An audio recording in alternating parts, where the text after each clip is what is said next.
Well, hello everybody. Welcome to Game Rambling, episode 51. I am Cyrus Martin. I'm Picky Old Gamer. And this is our show. This is our big post E3 evaluation show. This is going to take a while to get through, probably. So no promises how long this is going to go. We'll do it as fast as we can. But there's a lot to talk about. That's like a vast understatement to say there's a lot to talk about. It's like, the Holocaust, kind of a bad time there. Not Whoa, the whoa! Hitler, not a nice guy. The Holocaust, man. Damn. Hitler wasn't a very nice guy. Oh, that's true. It's an understatement. But I don't know him. I just call in to get free stuff, but I don't get free stuff. So some people viewed E3 as our Holocaust, but I didn't. I thought it was actually. There were some disasters, and there was some great things out of it. I mean, what do you think about it so far? Okay, well, that'll be a good statement to make at the end, probably, like our overall evaluation. But to start off, I will say I was very hopeful about certain things.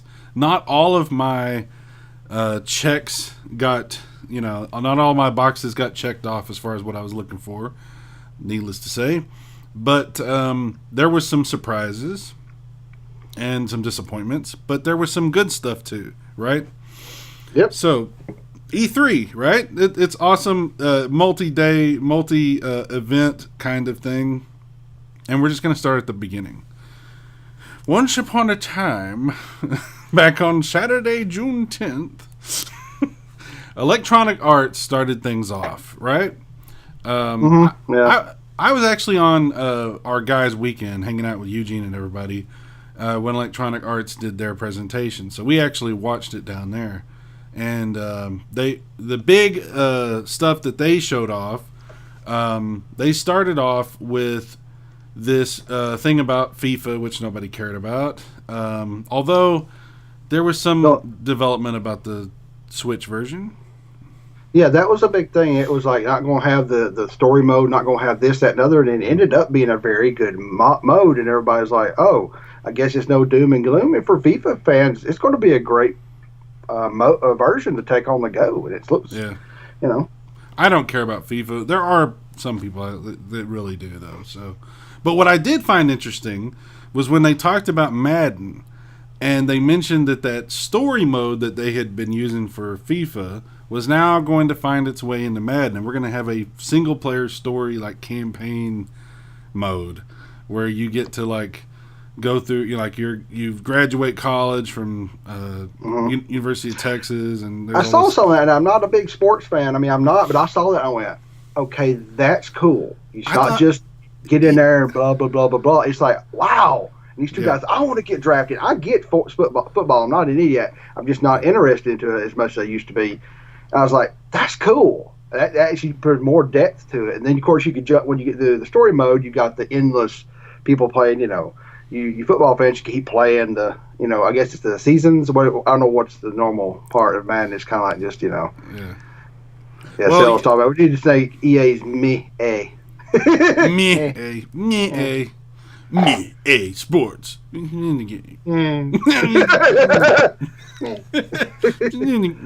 her Kyle Bravolovsky, the Ike Bravolovsky. Meh. Every time he does that, meh, is perfect internet meme right there. Meh. Well, I'll tell you why. I'll tell you everything. I tell you that. Normally, Madden is very much me because it's kind of like the same game every year. Same shit, different day. I mean, they really had it down pat. Even in the Super Nintendo, the PlayStation days, they really got it down pat. I mean, yeah. But this year, we get once in a while. Madden gets a little bit revolutionary. There's some big change that happens, and this year is the first year to buy a Madden game in probably 4 or 5 years. This is like a big deal.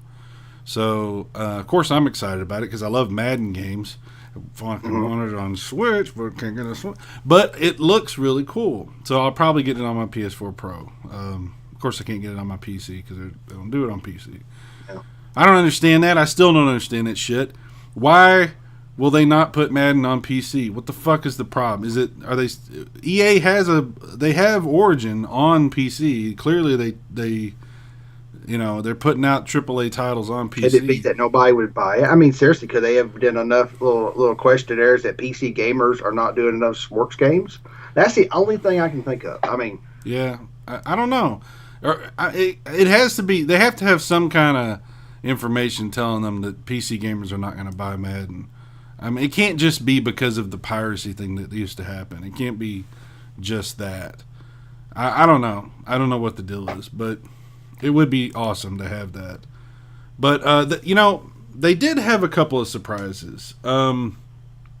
Battlefront 2 looks fucking awesome. It's like we get. I think I'm going to buy that. I was telling my friend, I was like, "Motherfucker, that is awesome." He goes, "Yeah, I said, I think it may be good." Yeah. Yeah, you get a full single player campaign, and it's bridging the gap between Return of the Jedi and The Force Awakens. It's telling this different story, and you're getting like the Imperial perspective, which is really interesting. So the story mode sounds fascinating to me. But then they showed a whole bunch of... Isn't it between episode 7 and 8? It's a canon story, right? Is that what I was hearing? No, not between 7 and 8. It happens between 6 and 7. It happens between Return of the Jedi and I was going so fast, and I was working, because I saw something, like, I thought I saw the Emperor, and I'm like, wait. There's something going on. There's something going on. I could have swore it between 7 and 8. They show the Death Star explode from Return of the Jedi, and they're all standing on Endor, and they take their helmets off, and the lady goes, "Impossible," like she watches. But the one they were showing was the second built Death Star, right? That was in the third. That was in the sixth movie. Yeah, that's what I'm saying. Between Return of the Jedi and The Force Awakens is when this happens. Oh, I was right. I thought it. Yeah. So this is a canon story, and I thought I saw a flash of the Emperor, and I went. Yeah, it happens between 6 and 7. You were saying 7 and 8. That's why I was like, no. Force Awakens. 6. Oh, I'm getting so messed up. I'm getting so messed up on these episodes. We're gonna have 9 episodes. 6 and 7. Yes, I knew that. I understand. The numbering might be a little weird now because now we have what is that? Rogue One.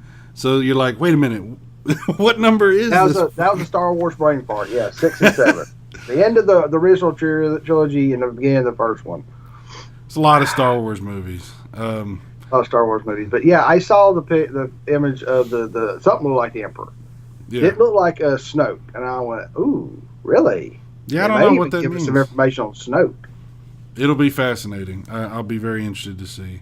Did you see that huge 30 minutes of them jumping from the EA stage to the multiplayer? Did you see that? Yes, that's what I was going to talk about, and I'm glad you brought that up because, man, talk about improvements. The multiplayer, they added classes.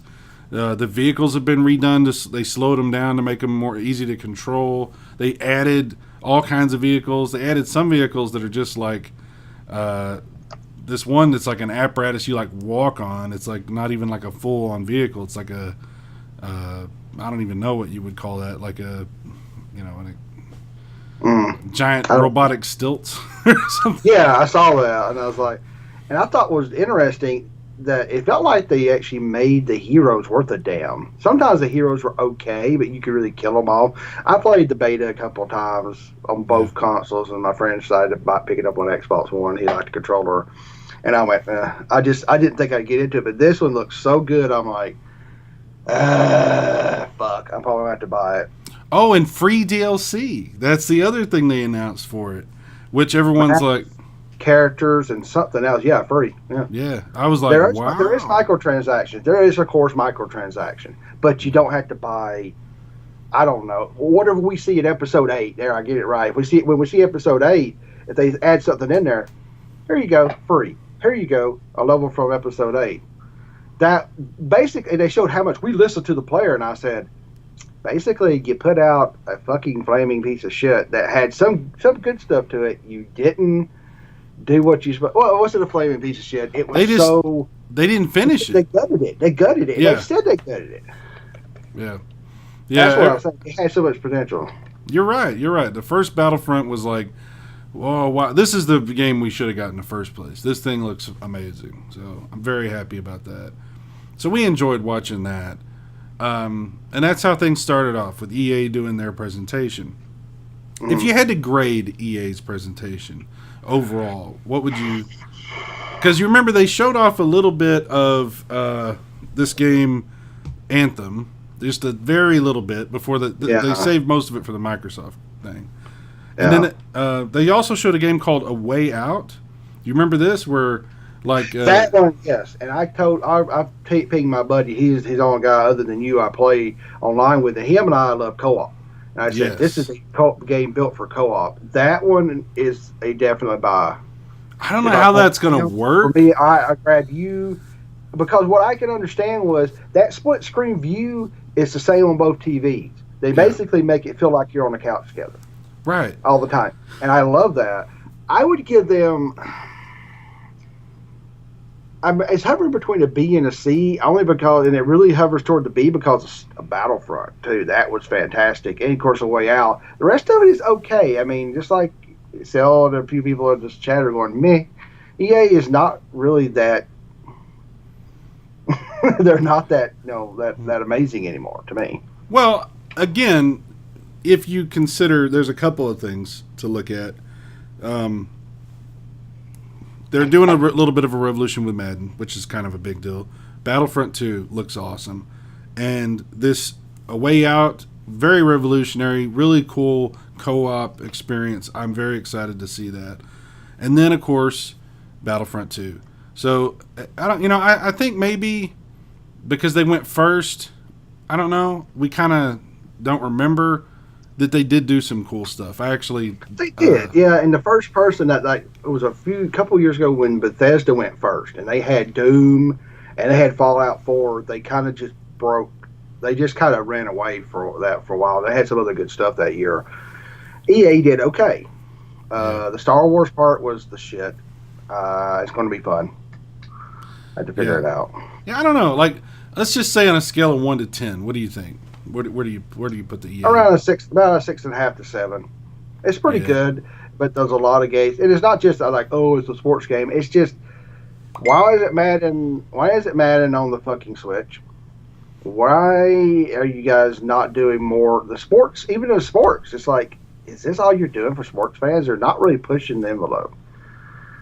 Yeah, I agree. Okay. So I think maybe a 7, 6. Yeah, you're probably in the right ballpark as far as where I was at too. So, okay, let's move on to the next big one. And the next big one is probably I'm not sure. It's one of the top 2 that everybody's talking about as far as what happened and all of the content and everything that was generated from it, and the expectations. And that's of course Microsoft. Microsoft went. Sunday, and wow, of the big 3, they went first, so everybody was going, let me see. So there's a lot to talk about here. Okay, there's a lot to discuss. I'm gonna let you just talk, because if I start, I'm going to interrupt you. And no, go ahead. Okay, I'm just going to sit here. I'm going to go through a few things, and I'm going to, this has been talked about a lot online. We waited so that we could have a full, sort of a full grasp of everything that happened and kind of weigh the events that happened afterwards and stuff like that. So people have talked about this a lot. So I apologize if you've heard this to death and you're sick of hearing about Microsoft and the Xbox One X. But well, then why are they here, though? You're listening to 2 old farts talk about it. You're going to listen to the bitching. This is what we're here for. So let's talk about it. Okay. So Microsoft showed off a bunch of games. Now, there's some issues there, but let's just kind of talk about some of these games that they showed off. So they showed the new Metro game. They showed Sea of Thieves, which had been talked about quite a bit. Go ahead. They showed... man, I'm trying to... Okay, they had a big thing with Anthem, a big thing with EA's Anthem, which was impressive. I can't even read my own handwriting. I wrote something. I can't tell what I wrote. What the hell did I write? I don't know. But they showed a whole bunch of games, and they would show a game. They had a what is that sequel? State of Decay 2, I think. State of Decay 2, which looks pretty. I mean, for zombie games, looks interesting. It's not as good as I don't think it's Days Gone, but it it does look pretty close. It's just a different style. You know? Yeah, but it looked interesting. Okay, but what they started with was a car show. Microsoft decided that they would enter into a partnership with Porsche, as they like to say, because accept no substitute. Right, so they entered into this like agreement with Porsche. They showed off Forza 7. Forza has been this big thing. It's actually the game they want to talk about as far as the Xbox One X's capabilities and potential and all that kind of stuff, because it fits their narrative the most. So they showed off this car, which don't get me wrong, car looked fucking awesome. It was badass, but they wasted 10 minutes talking about a car. And it has nothing to fucking do with any reason that those people are there. But that's okay. 10 minutes out of a E3 press conference where time is critical and people are watching. But that's fine. Let's go ahead and start that way. And then they go into Forza 7. And Forza 7 looks fantastic. Of course, it's announced as an exclusive because every fucking game... on Windows. Well, okay. Wait a minute. I'm sorry. Shut up. Almost every fucking game they showed was announced as they didn't specify. They just went exclusive, world premiere. They had these little word play things, like these funny way of phrasing shit. So it seemed like all this stuff is exclusives. Turns out not any of them are exclusive, because even the ones that are Microsoft exclusive are also on Windows 10. So they literally had 0 fucking exclusive titles, except for like maybe a couple of the indie titles or something like that. But none of the AAA titles, not one of them, is actually an Xbox exclusive, which pissed me the fuck off. But when I mentioned it, of course, oh, well, you're just one of those, fanboys, and you're blah, blah, blah, blah, blah, and you cut Microsoft a break, man. And I'm like, dude, they had a year to plan this event. They set it up and put their little, CG graphics on the screen to say exclusive. They knew exactly how they were structuring their event. They set it all up in a certain way so as to give you the impression that all these titles were exclusive, and they fucking weren't. What do you call that? What do you call when somebody deliberately prepares something for you to represent it to be something other than what it actually is? What do you call that? What would that be called? What would that term be? Lies? Oh, well, I don't know. How dare I? What am I accusing Microsoft of? How dare you? You're just a Sony fanboy, you pony. You're a pony. You're a pony. And I'm like, okay. This is what I've been dealing with all week, because I dared to bring this up. It's like, oh my God, I thought the Master Racers were fucking dicks. These Xbox people, holy shit. Alright, I understand you've been suffering for a long fucking time under a bullshit regime. Crackdown 3, also not exclusive. It's on Windows 10. Well, yeah. There are no fucking exclusives. Except maybe, like I said, some indie titles.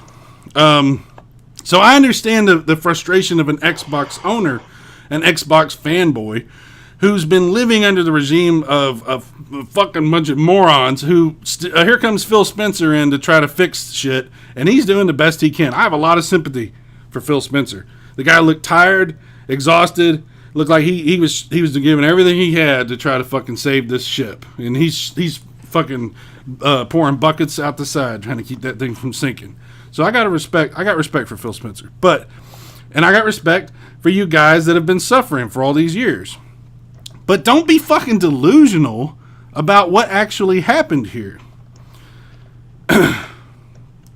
So, no, I'm not debating the technical aspect of what was said. I'm talking about the way it was structured. It was set up in such a way, they kept saying exclusive over and over and over. It was set up in a deceptive way. And we can disagree about that, and that's fine. But I'm not the only one saying this. This is, become more. The voices saying this have become louder. I mean, at first, I was pretty much it. Like, we did a show, the post game report, immediately after the Microsoft event, and everybody else on the panel is basically like not wanting to get too critical. And I just went for it, and I said, I think they lied to us, and I went into my details and. And they end up all these. I did my video, and it took a few days, and people are like, "Nope, this isn't exclusive. That's not exclusive. Console launch exclusive is a misconstrued term to mean time. What the fuck does that mean? That's bullshit. That's like they're not going to actually tell you what it means. They're going to put this console launch exclusive. They're not going to say what that means. We don't know what that means. Is that a timed exclusive? Is that what that means? Because they're not saying. So, I mean, come on. It does piss me off. Like, I went into this open-minded, believe it or not. I went into this going, all right, man, Microsoft, here's your chance. Win me over. Tell me something good. Tell me a reason to buy an Xbox. Give me a reason to care about what you're doing. Give me hope that you guys have learned and figured out, and you've got games, and you've got a good piece of hardware, and you've got a good message. Win me over. And one after another, it was disappointment after disappointment. So let's move on to the next disappointments. The games. Okay? So Sea of Thieves looked like fucking shit. It looked like it's in development. It was an early alpha, and they've been yakking about this thing for years. It was slow, tedious. It was like the presentation went on and on and on, and you're like, what the fuck is even happening? I stopped caring. Like, and this wasn't the only time that this happened in the Microsoft press event. Like, they're showing games that, some of them look good. I'm not saying they all look bad, but the ones that look good looked a little too good. Like, for instance, Metro, which, by the way, is not an exclusive. Pretty much the whole video they showed for this Metro game is pre-rendered, pre-assembled CG stuff. It's not the game. It's meant to look sort of like the game, but it's not. It's just like Anthem. Almost everything they showed in Anthem is a prepared little snippet where your character goes just a certain path and does just a certain thing, but there's none of the stuff on the screen like you would see in a game. It's not the game. It's like a representation of the game. So yeah, they even said that we don't really know, and so you can't really tell it until you see somebody finally holding a controller with a HUD, part of a HUD. Then you're like, oh, that looks right, sort of similar than what you showed us. Right, and then here's the other deceptive thing. You would think that you're looking at an Xbox version of the game that they show you, right? Well, as it turns out later, a lot of these demos are showing are, of course, running on PC, running on Windows 10. So, really, they actually confirmed that again? Yeah, it was confirmed. I saw it listed on Twitter where they actually had to come out and admit that some of these games, including, by the way, Anthem, was running on PC hardware. Remember back when the Xbox One first come out, and they were like, it looked so great, and they got caught having PCs underneath the demo stands, and it wasn't an Xbox One? Well, the reason they get away with it this time is because technically it's not an exclusive. It's on more than just the Xbox. So, well, it's on Windows, so we just showed. I got a lot to say myself, but I agree with what you're saying. I agree. Okay. They never put the little thing on the screen, captured from an actual Xbox One X or whatever. You never saw it come on screen. I think they showed that on Assassin's Creed. I think Assassin's Creed Origins was the one. Right, I'm sure for Assassin's Creed, yeah. But for what I'm talking about, done October. So you got July, August, September, October. You got 4 months. The fucking thing's done. So yeah. Right. Okay. So do you have any thoughts about the games before we move into hardware? The games seem all right. It's just that I was waiting for the console exclusives, and I've been talking to Sel and all people. I've been listening to you. I've been in the chat, trying to keep up with our chat, and he and I have two different opinions, and it's all about opinion. But back in the day, the reason why Microsoft got off the ground and people bought that Xbox, Halo. But if you wanted to play Halo, you had to have that fucking box connected to your TV. You couldn't play on PC. You couldn't play on Nintendo. You couldn't play on Sony. And that's where Sony's selling PS4s. You want to play God of War, the new one, Last of Us 2, Days Gone, and keep up with. Tell me some more I'm forgetting. They show some more. What else? What did you think about the Dawn? All this stuff. What do you have to do? You have to go pick up a PS4 and buy it. Yeah. And they look good, but most of them also were indie games, and everybody made fun of Nintendo for their indies. Oh, the Switch is a piece of shit. It's got a bunch of indies, and here they're going 4K, and I'm like, you're rendering a pixel-based game in 4K, which the games look fantastic. I'm really looking forward to a lot of indies on the Nintendo system, but nothing. I mean, Metro was fantastic looking. Yeah. It's not exclusive. And Assassin's Creed looks great. I'm done with Assassin's Creed. It's just, I personally. What else was that big game? Anthem looks great. I'm going to have to wait and see. My buddy was like, let's like Destiny. Let's wait and see. I said, let's wait and see.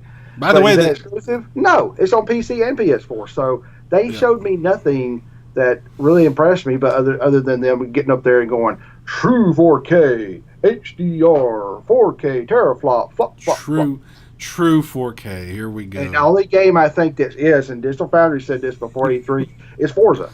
Forza is running in native.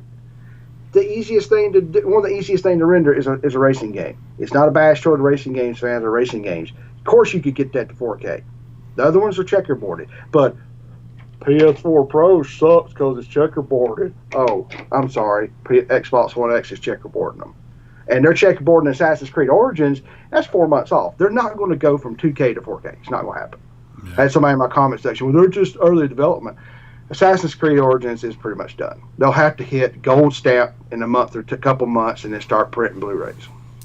By the way, just bringing this up, technical thing, that microphone you just talked into is not working. I don't know what microphone it actually is working, but it's not that one.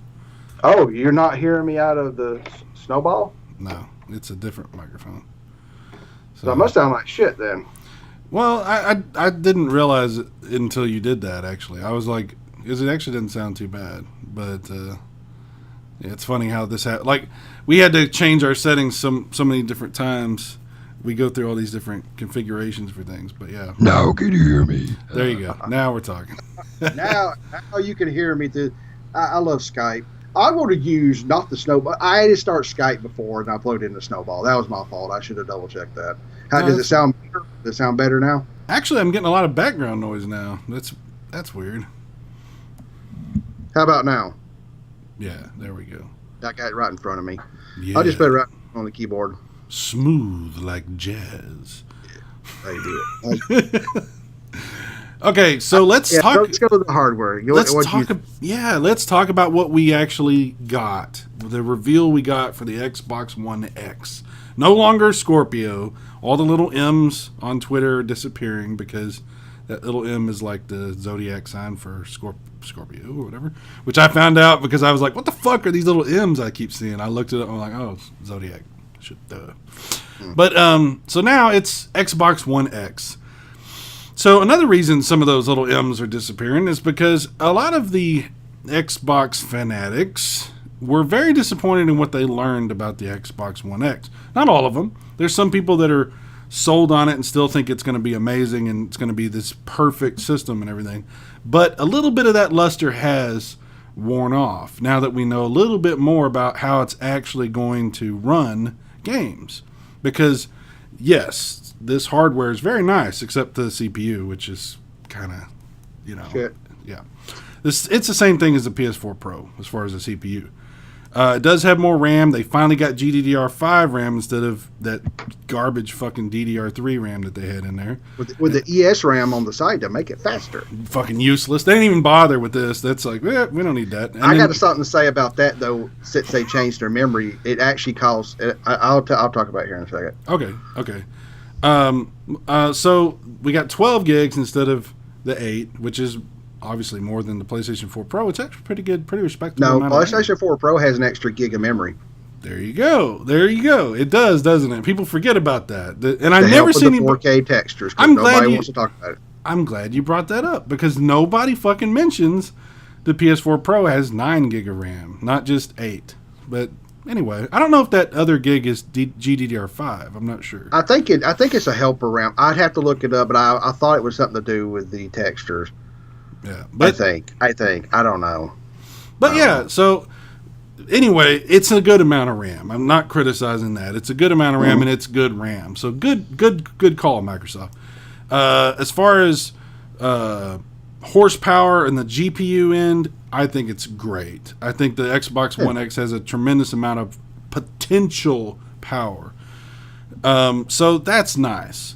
And it's got the 4K Blu-ray, which is awesome, and it keeps the form factor of the Xbox One S slightly smaller, but very impressive actually to look at. I guess to be premium, it's a black console versus a white console. That's kind of weird. It's not. I'm not going to make a racist joke. I just kind of looked at it going.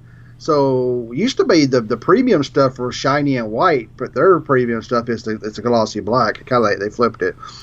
But I kind of thought the design was kind of bland. I thought it just looked too similar that somebody could walk up to them and think, well, that big white one's the good bigger one because there's more power. No, it's half the cost and weak.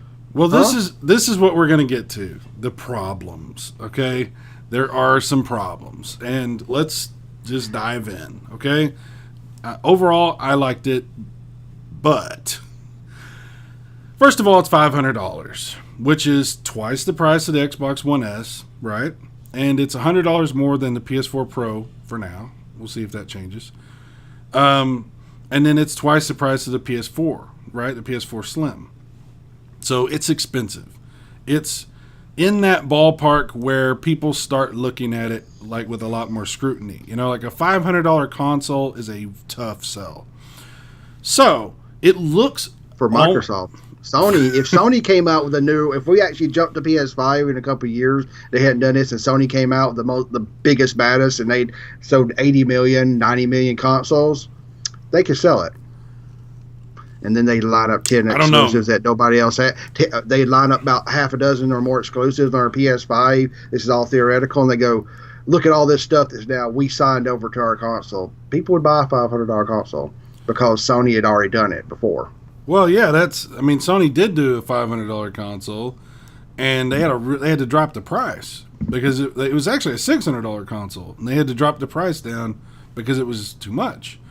$500 is a lot for a video game system. I mean, especially when you've got another system that plays all the same games, it just doesn't do them in 4K, and it's half the price, and it looks the same except it's white. Or depending on, you could get one of these other models. They have like a Gears of War version and different, the panty dropper, and all these different versions of the Xbox One S. But that is a fucking difficult sell. So you've got parents walking into GameStop. My kid wants an Xbox. Oh, here it is, the new Xbox One X, $500. Damn, why is that one $250? Well, it's not quite as good. Does it play all the same games? Yeah, really, plays all the same games. For $250. Like, what's the difference? This one does 4K. Well, we don't have a 4K TV. So thank you. You said that. People are going to do that in Walmart and go, boy, I ain't going to buy that fucking big ass thing. I ain't not going to buy this. They can buy a $250 console, get their son or daughter or kid one or two games and still pay less. They could walk out with, say, Assassin's Creed and Crackdown. That'd be 100. That'd be 60. That'd be 120 plus 250. And this Christmas they're going to probably be 199. Probably, yeah. Probably. So they'll probably be like 350 or so, versus 500 and not a goddamn thing to play on it. Well, here's the problem that I have with the Xbox One X. I respect its potential power, but I don't believe, because I've seen zero fucking evidence, that any of that power is going to really be used. Because it seems to me like the only thing we're going to get is what everybody's talking about, all the third parties are talking about, and what we've seen on the PS4 Pro, which is maybe a 4K version. Maybe. We're not getting better. Yeah. We're not getting better frame rate.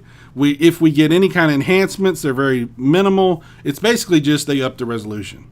And it's not up to real 4K. There's the other fucking problem that I have. The hardware can't handle it. Neither one of them can handle it. All we've been hearing for months about this Scorpio is that it was going to be the true 4K experience.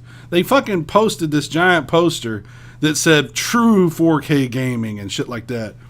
How many of these fucking devs are coming out saying, well, it's going to be sparse rendering and yeah, it might not be 4K, it might be 1440, something like that. How this keeps happening over and over and over. And so this is why the Xbox fanatics, this is one of the big reasons Xbox fanatics have started to get really frustrated, because what they have been told, what they have been waiting for all these years since the Xbox One came out, and it wasn't really what they wanted, and they were like, well, fuck, I'm sticking with this because this is where we're at. But there's hope, because one day there'll be this system and it will finally take us to the promised land. And here you are, and you've got the same fucking thing as a PS4 Pro for $100 more, because I don't see a difference. Well, just a little bit. If you had two developers and they took the PS4 Pro and cranked it all the way up, it looked gorgeous. I don't care who you said. I don't care if it's checkerboarding. I never said in my videos that it didn't look gorgeous. It had to look goddamn ridiculous. But they're lying when they say it's native. And then if they took it to the Scorpio, they could turn those dials up and give you a little bit more here and there, because it's got almost 2 more teraflops. Yeah, but it's just choked by the shitty CPUs. It doesn't matter, and they are also rendering in DirectX 12. It's still different. It still takes more overhead. Well, I don't know. I don't know if it takes more overhead. It's different. You have to. I don't know. Well, it doesn't seem like it's working. All the games have to be designed to work on the original Xbox. Okay, Xbox One, not the original Xbox, the Xbox One. They have to. Well, that's another story. We'll get to that in a second. But they have to be designed to work on the Xbox One, not even the S. Okay, the S is an upgrade to the Xbox One. So you have to maintain full compatibility with your Xbox One, because you've decided this is just a mid-console upgrade. It's not a new system. So pretty much it's just a resolution and frame bump. That's it. There's very little you can do. I mean, you can do some things, but you can't design the game from the ground up to take advantage of this better hardware. That's the problem with the PS4 Pro. I have one. I'm not sitting here as some kind of, I will criticize the PS4 Pro till the cows come home. That's pretty good. I've never used that term on here, have I? But the PS4 Pro looks pretty. Don't get me wrong. I think it looks great. And then for some games, you're like, oh, wow, that looks nice. But it will never be used to the potential of the upgrades that were made in it, because the games can't be designed for that hardware. They can only be designed for the original system, and then we can do some enhancements. So this is the problem with the Xbox One. Oh, it's this. This is what other thing I keep hearing. Oh, it's the same as like a really good gaming PC. It's the same kind of hardware. Like, oh yeah, it's the equivalent of like this gaming PC. I'm like, no, it's fucking not, because a gaming PC with that same hardware would still have the advantage of playing games that took advantage of all that hardware, and we're not seeing that with the Xbox One, which is why I don't understand who this system is for. Who is this system for? Well, I'm talking to Cell here, and I remember, did I tell you this? I had a commenter on one of my videos. There was about I got to move my microphone here while I type, and they said about the Scorpio and stuff back then. This lots of fans have the Scorpio. They need to finally get up to PC graphics, and I commented back, I said, no offense intended to you, but you are not going to get PC graphics in this thing. It's not a PC. If you want a PC, go. And I even said, go buy you a Dell that has a nice i7 and all the bells and whistles, about $600-700, $800, and then drop in another video power supply and go drop you a 1060 or a 1070 in there. Then you will spend close to $1,000 or more. Now, I know that's not the optimal, but for people that are on a budget, you can make a decent gaming PC if you look around. And I just told the guy, I said, and he never did comment back, I don't think. I'm like, you want PC graphics on a fucking console. That's also everybody's problem, is that we got PC and console competing, and it's stupid. They can't compete. You're absolutely right. It's dumb to even try to compare them. And we shouldn't fight about it. It's just two different ways to play games, and the PC will always be ahead. When the consoles become 4K, the PCs are striving for 8K. Yeah. It's just fucking bullshit. It's Well, just you cannot keep up with them. I mean, Stop. It's like, seriously, it's like you're talking about comparing like cars, like you go buy a car that you would You're comparing a Porsche. Right, exactly, right? To a Ford or a Chevy or a Dodge. They're not the same. It's not intended to be used the same. It's not for the same audience. It's not the same at all. They play some of the same games, but that doesn't mean they're the same. They're very different things. But anyway, so the Xbox One X, by the way, what a ridiculous name. Like, it's not that I hate the name, it's just so confusing for people. Like Xbox One S, Xbox One, Xbox One X. The parents are going to have a great time with that. Now, I did see in the chat earlier, and I've heard this mentioned, and in fact, Phil Spencer has tried this spin on things. And the spin is, we don't expect this system to sell well. they come out right out of the gate. Yeah, we expect this system to not do well. But when did he say this? I missed all this. No, he said it several times in different press conferences and things where people were talking to him after during E3. Remember when I sent you that picture of him where he looked tired? That was okay. Yeah, that he understood it. Wow. I mean, I got really busy with work this last week because we're winding down a project. So I was watching and trying to keep as much. Then toward the end of the week, I actually had my laptop over here watching Treehouse with Nintendo. Yeah. We don't expect them to sell well. Would you please buy one? Well, it's confusing. It's really confusing. I find it baffling because I'm like, okay, so you are doing this. The amount of. Can you imagine the amount of money that they spent engineering this thing to come up with all the different form factor setups and everything to get this thing built and to make it run the way they want it to run and to get with the devs and do all this, the infrastructure that had to be implemented to make this change so they could bring out and release an Xbox One X. Can you imagine the marketing budget, all the different things? And they don't expect it to sell well. So that's like the dumbest fucking thing I've ever heard, like ever. Like we're gonna release an upgrade to our base product, which I guess that's the one we care about. This is just for the special fans. We're going to release this better version that's way expensive, much more expensive, twice as expensive as the other one. We don't expect it to sell well, and, it's only for that core group of people that really want the best. I'm like, no, that's not the way you market. What business are you in? I don't understand. This is why I didn't understand the PS4 Pro. It's the same thing. I didn't understand when Nintendo did the new 3DS XL, because again I was like, really? Why bother? That was a stupid thing. It was stupid, and yeah. I hope they don't do Switch like that when they start really ramping things up and Switch Lite or Switch this or Switch that. I'm like, shut up, Nintendo. Nintendo will do it. I just hope they don't get too batshit crazy with it. But right. So the Xbox One X they're not gonna. Here's the other thing the guys talked about on the post game report. They said don't expect Microsoft to overproduce these things. They don't want to get like stuck with these embarrassing pictures of like pallets full of Xbox Ones like they had last time, where nobody's buying them. They're only going to produce a relatively small number of these things probably. And then when they don't sell that well, I mean, this might end up being. The Pro hasn't sold 1 in 5. They got up to 1 in 5. Right. Wow, you're happy about 20%. Well, for Sony, it doesn't matter though. There's the difference. But still, they put all that time and effort to make a brand new box and sell it. It's still an investment for them. It is, and they're only selling 1 in 5. But let me tell you why it's not as important for Sony. They weren't counting on that. Okay. There's the problem with the Xbox One X. It's not just this alternative for the special people that just have to get their ass out of the fire.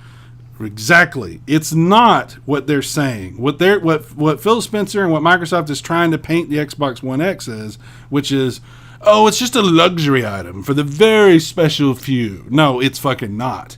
Your Xbox One was underpowered, and to the point to where a lot of third parties stopped even fucking making games and moved over to the PS4, and PS4 just kept selling and selling. Why do you think PS4 Pro? Why do you think the regular PS4 has outsold the Xbox One by like 2 times.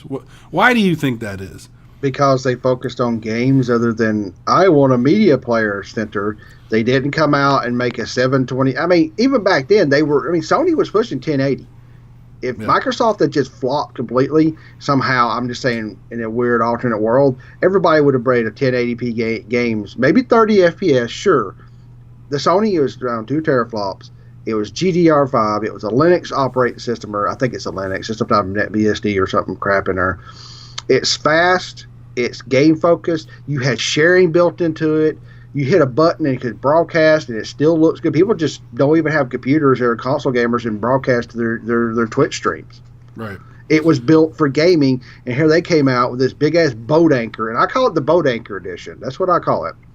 With a Kinect that nobody wanted for $500, 720p, maybe 900p. Even when Battlefront come out, they couldn't go over 900p. Destiny, they had to keep patching it to get it to 1080p.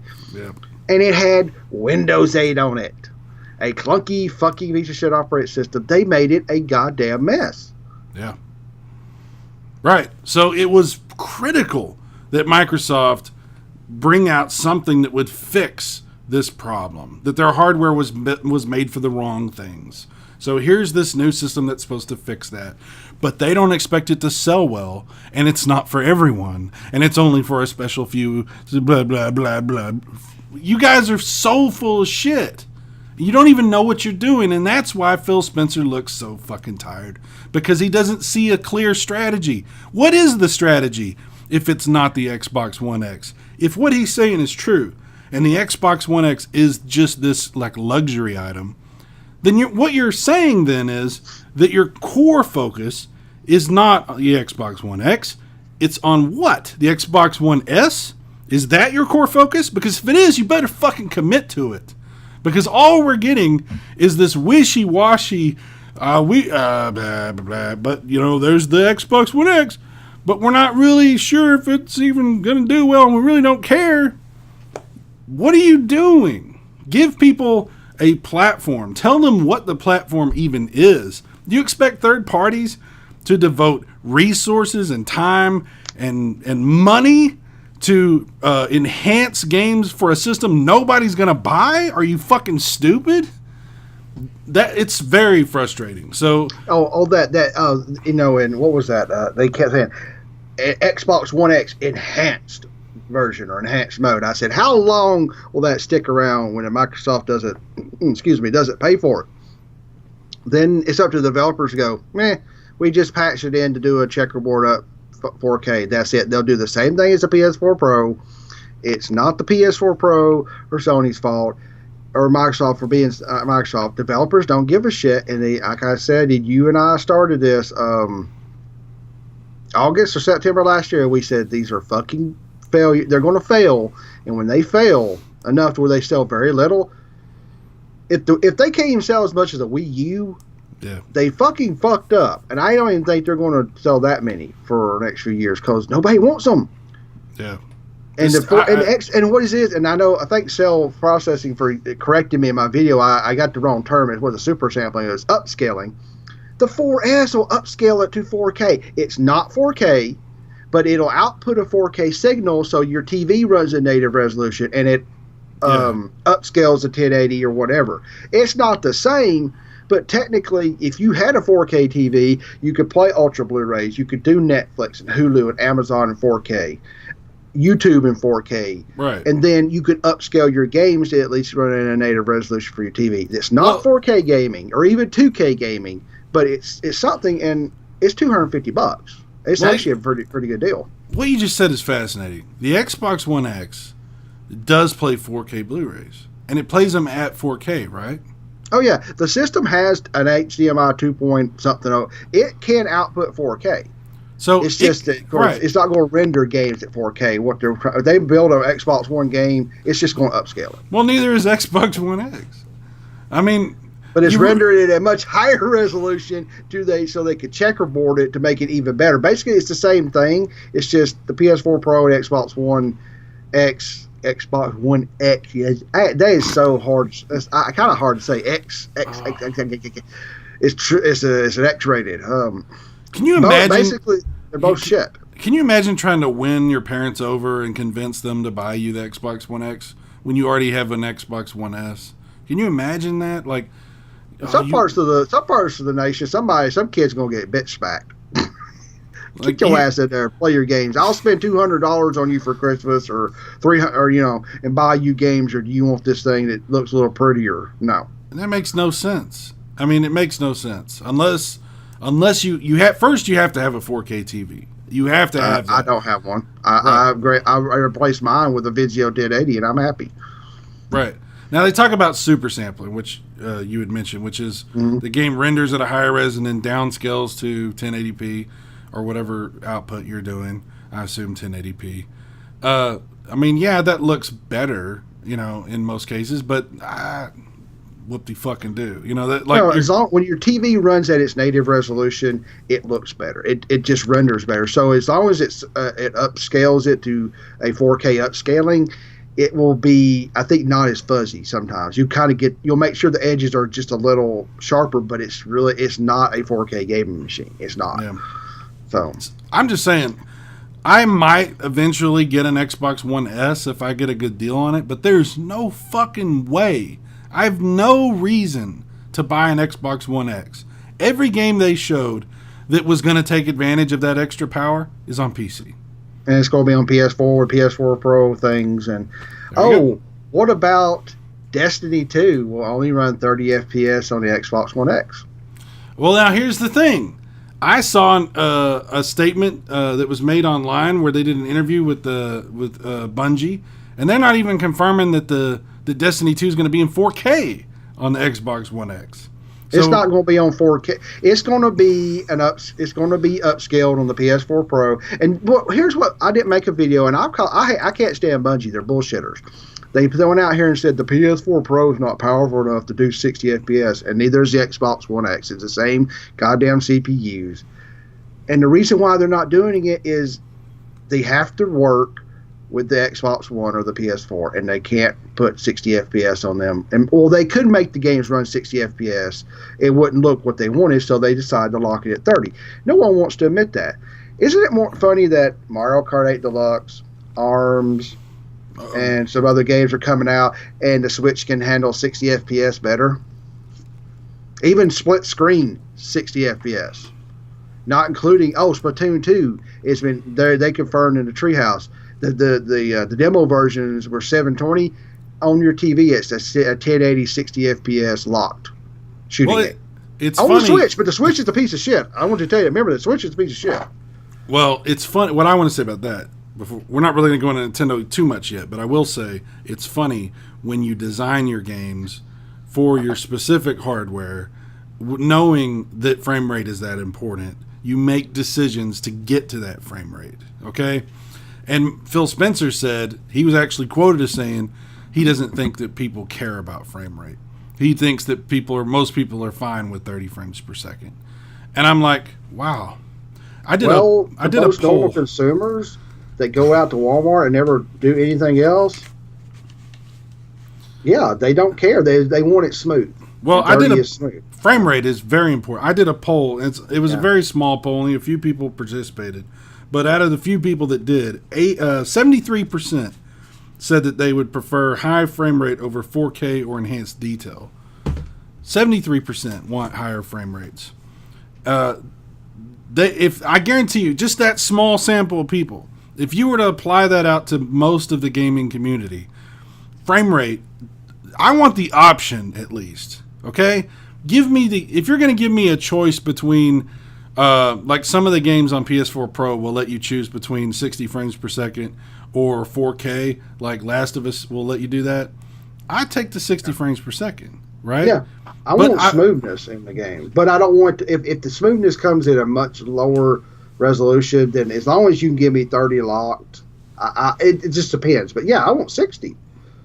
And like I said, Stella's agreeing with me. They're building games to take advantage. And I'm guarantee you that we haven't gotten to it. Mario Odyssey is 60, and it looks like it's Unreal because the Yoshi game was cute as shit, and it looks fun. It's Unreal Engine 4, and it looks great. And they're making fun of you in the chat. You're getting an Xbox One X. We know you are. I'm definitely. I told Eugene to go kick your ass. You do. I have no reason to. This is the first one of these systems. I know. That I'm seriously like, why would I buy this? Like, there's literally no reason to buy this system. And let me say something. In the chat room, they mentioned earlier, kind of joking, Brian brought up, they should just put Windows on this thing. And I'm like, dude.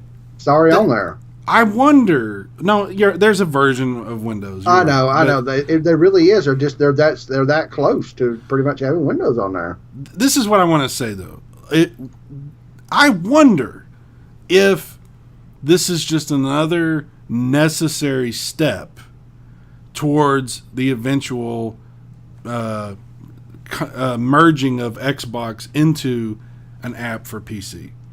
You know, they're already obviously able to port these games over with very little effort to get them to run on Windows 10.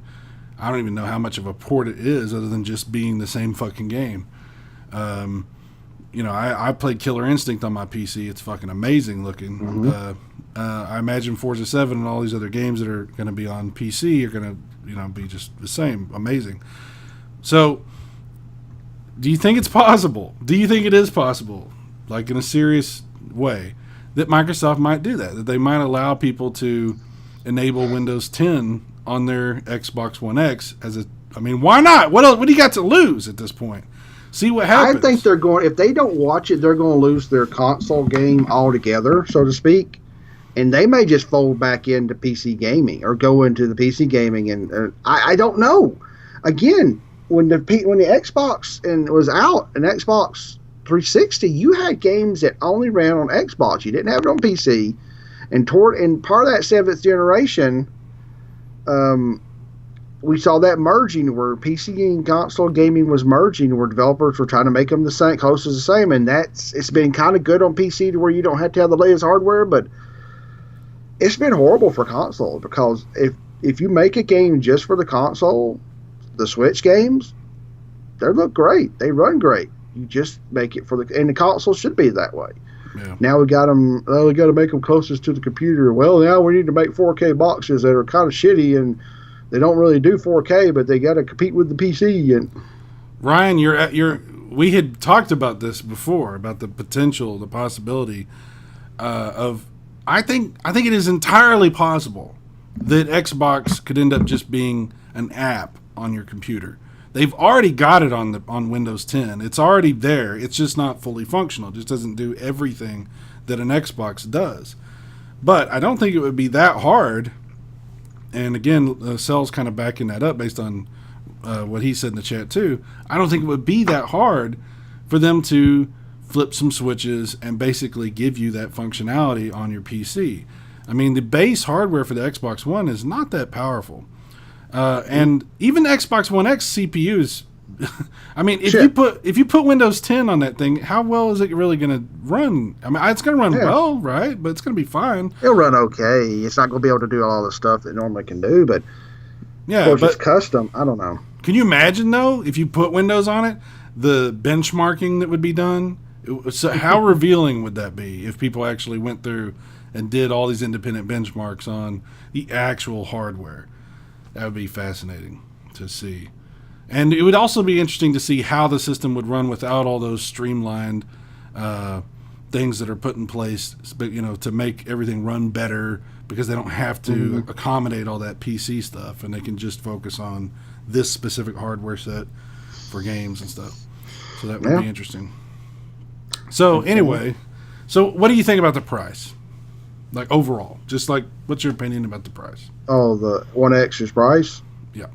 It's a fucking F minus. It's horrible. We all knew it's probably going to be 500. When I saw that, I said, it's dead. You're going to get a small amount of buys. They'll get more buys from the PS4 Pro being $399, it's the original PS4 price. And, they'll get some price cuts on that thing, especially on the holidays. You'll have sub $400, which, $399 is $400. You'll get sub $400 prices on the PS4 Pro, and there'll be people that buy it. They maybe just finally get them a 4K TV this Christmas, and you might see the Pro sell pretty well. Not a lot, but it'll sell better. But $500 just to get a box at supposedly could do 4K, but I just don't see it. I don't think people are going to buy it. They're going to look out there and say, how much?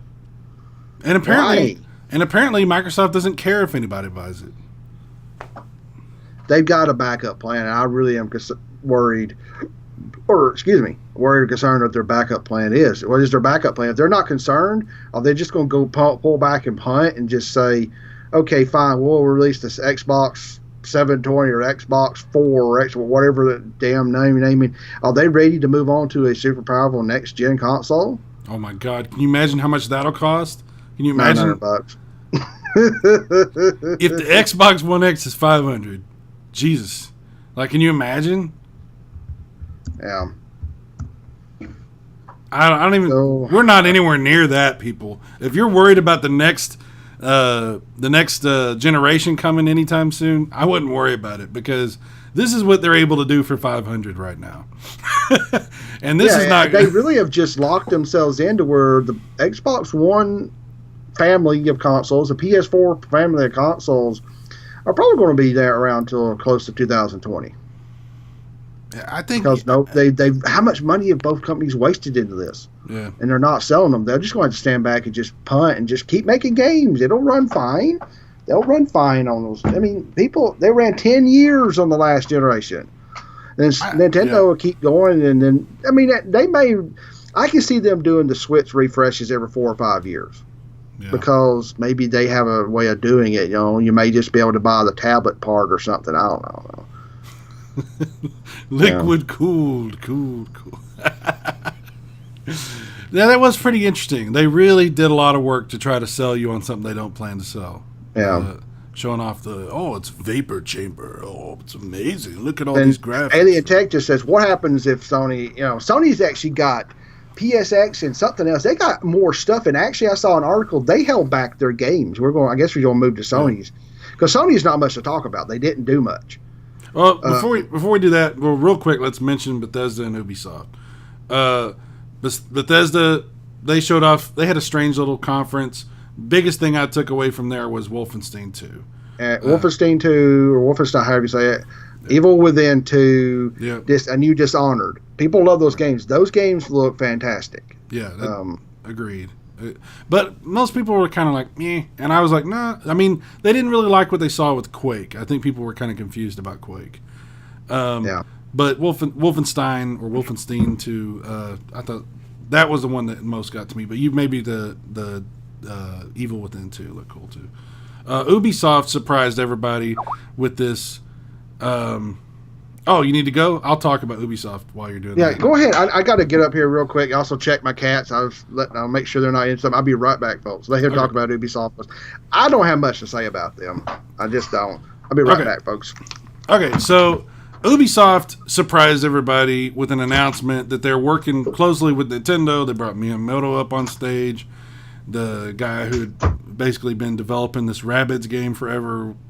I mean, it was like the greatest moment of his life, basically. He's like crying and stuff. It was a really cool moment. And they announced this strategy game for the Switch with Mario and Rabbids.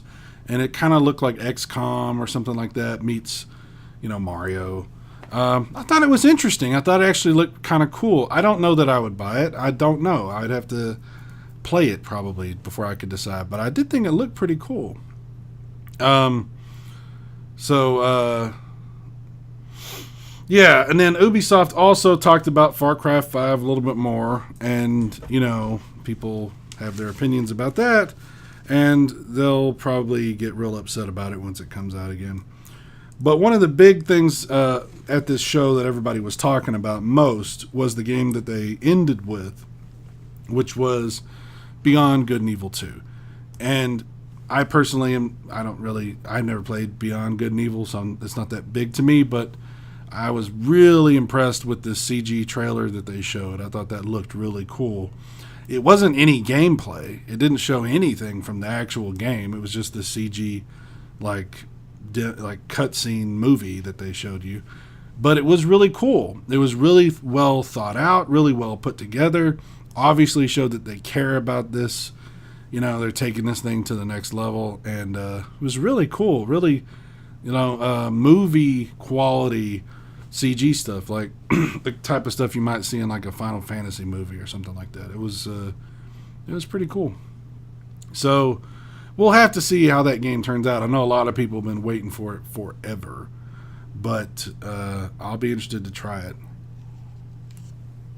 I see you guys are still talking about Skyrim in the chat room, and that was one thing that Bethesda had talked about: Skyrim VR, and then Skyrim coming to Switch, and you get like a Link themed stuff from Zelda.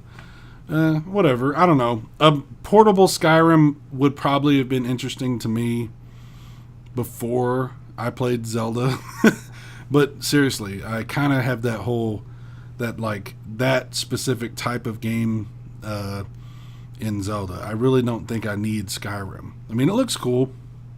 I've played Skyrim all the way through on my PC, so I don't think I'm not the audience for that. But it was cool that they incorporated some of the motion control stuff. I know people don't like motion controls, but it's just interesting that they did kind of incorporate that to where like you can do the bow and arrow and all that kind of stuff. Some people will like that. I don't know. But the VR thing, man, they showed some VR stuff, and later on Sony showed some VR stuff, which we're going to get to Sony as soon as he gets back. And I got to give Sony credit for trying to push VR, and for some of these other companies still trying to convince us that we need VR and how cool VR is. And believe me, I'm not saying VR sucks.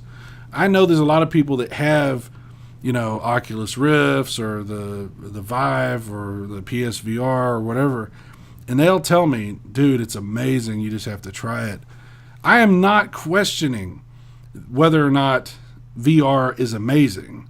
What I'm saying is I don't think that it's viable for mass market. I just don't think that this is how we want to play most video games. Only certain games, only a certain type of game is really going to be appropriate for VR, and everything else is just going to be cumbersome and strange.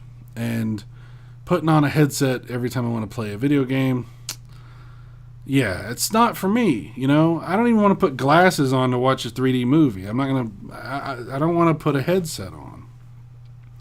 I mean, I'd love to play one. I just don't want to buy into that. I mean, shit, it's like, what, $400-$500 just to get in, and then you got to buy those games, and they only work for VR. And I mean, some games have like a VR mode, but still, I'm like, I don't think so. VR's not really my thing. But yeah. So anyway, up to this point, E3 had been interesting. We had started out with EA showing us some cool stuff, and a lot of people were kind of like, it's all right, but some cool stuff. Microsoft was probably the one everybody had been waiting for the most, because we wanted to see the Scorpio. Turned out to be Xbox One X, and mixed reactions, we'll just say, to be fair, because some people are still very excited about the Xbox One X, and I'm not denying that it's going to make improvements to Xbox One games. In fact, what they're saying is it'll even improve the 360 games, and and I think this is going to work for all Xbox Ones, that they're going to enable old school Xbox games to work, although they've only confirmed Crimson Skies. And then I read a statement later, I believe from Phil Spencer, where they said they were going to focus in on just a core group of original Xbox games and make those work really well. So it's not even probably going to be the same level of compatibility or backwards compatibility as what the Xbox 360 had for original Xbox games, because believe the Xbox 360 can play original Xbox games also. Picky should be back any minute. I hope. He said he had to run out and take care of some issues. Here he comes. He's coming now. But yeah, so we'll see what ends up happening with the Xbox One X. And that brings us to Sony. I talked about VR a little bit while you were gone, and just kind of mentioning how there's a lot of attention given to it again. But I don't think people. I think this might be the last time we really see a bunch of developers and everybody pushing VR, because I don't know, I'm just not seeing it. Yeah, so you talked about the Ubisoft. To me, the biggest thing about Ubisoft is Far Cry 5, Beyond Good and Evil 2, and South Park. Okay, the rest of it I couldn't care about, less about, you know. Forgot to switch you back on. You're back on the screen now. Yeah, Far Cry 5 looked good. Beyond Good and Evil 2 looks good. I hope it comes to the Switch. I heard it was coming to the Switch. I don't know, it's rumored. And then South Park looked good. The rest of it, I just wasn't. They had okay. It was okay. So let's get to Sony. So Sony, man, doesn't waste much time talking. In fact, they only have one person come out on stage at all. The rest of it is just videos. It's just presentations. Well, they had like off to the side a couple of times they had people, right? But as far as presenters, they just had one dude. I can't remember the guy's name. The guy that took over for the head of Sony Computer Entertainment. Oh, Mario Rabbids. That was Ubisoft, wasn't it? Yeah. That was big, and that's the other one that I keep forgetting. I'm just not into strategy games, but that was a huge thing for we're getting 2 Mario games this year. Yeah. So that's crazy. I keep forgetting that. It looks great. If you like a turn-based combat, it's fantastic. So I would buy it, but I'm just not into them. And I know I played Final Fantasy Tactics many moons ago, and I couldn't stand it. So I was just like, nah. Right. So yeah, Sony. Getting back to what we're saying with Sony, they showed off God of War. They showed off Monster Hunter World. Yeah. Okay. Yeah. Which is not coming to Switch, by the way, which is stupid. But I read on the Reddit that it's been tweeted or leaked, or somebody's talking about that. But Capcom's making a new one specifically for the Switch. Oh, that kind of was a trade-off. Well, I was wondering that because I'm like, there's certain games that are just not going to run on the Switch. I mean, it's not the same level of horsepower as these other. It just can't, and that's okay to say it can't. A lot of people just get butthurt when you say that. It's like, no, it just can't run that. It would blow up, or they would melt the damn CPU and everything in there. But I think they're going to get specific versions. Yeah. So, what do you think about Days Gone, that zombie game? If I was, I'm like cell processing in our chat. I'm kind of done with them, except for Left 4 Dead 3, if that ever comes out, which I don't think so, but because the Valve are assholes. Sorry, I know we're not going to get into a Valve issue, but they won't release it. Anyway, if I am not into zombies except Left 4 Dead 3, but that did look good. Yeah, it did look good. It looked good. It was slightly scripted, but they all are. But it seemed to be The Last of Us, really zombies. That's one thing I didn't like about Last of Us. It wasn't really zombies, and sometimes you just went to fight a bunch of humans. I'm like, I don't want to fight a bunch of humans. But, Yeah, The Last of Us, that's a different kind of game anyway. But yeah. What about Detroit becoming human or become human? That's fantastic. I would probably I'd probably buy that one if it really looked as good. Because it's been a lot of pre-rendered shit. Yeah, what kind of game is it? I think it's going to be. I just don't know if they put out something that's more of an action game that you can shoot your choices. I think if we see the real game, it's going to be good, and it could come out and everybody's like, really? It has a potential. I don't know. I'll say that. God of War really makes me think I would buy it, and the old God of Wars, I'm like, eh. This looks really good. It looks like a whole different kind of thing. Like, it's basic, yeah. Like God of War is going to the next level almost, So yeah, I mean, I think it would be fantastic. Even I don't care if I play it on a base PS4. That is probably going to be a fantastic experience. I'm really thinking about it. I mean, I do need to pick up Horizon Zero Dawn. Yeah, I haven't even started it because I'm trying to get through Zelda, man. I'm trying. See, I've been done with Zelda. Of course, I'm not done with it. There's so much other stuff to do, but I really had to just take a break for those like 2 months there, a month and a half. I just lived it. I could not even stop playing it.